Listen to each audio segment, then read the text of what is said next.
যদি আপনার দাঁতের কন্ডিশন এরকম হয়ে থাকে তাহলে বুঝে নেবেন আপনার দাঁত হেলদি এবং পারফেক্ট আছে।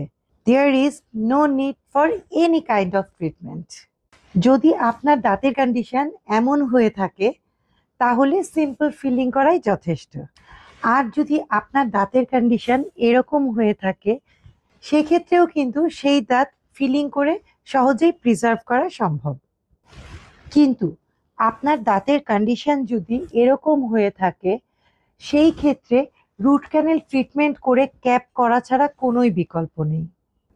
আপনার দাঁতের কন্ডিশন যদি এরকম হয়ে থাকে সেই ক্ষেত্রে I am sorry to say এই দাঁতটি ফেলে দেওয়া ছাড়া আর কোনোই অপশন নেই। আর সেই ফেলে দেওয়া স্থানে আপনি 3টি পদ্ধতিতে দাঁত প্রতিস্থাপন করতে পারেন। প্রথমত ডেঞ্চার, দ্বিতীয়ত ব্রিজ এবং তৃতীয়ত ডেন্টাল ইমপ্ল্যান্ট।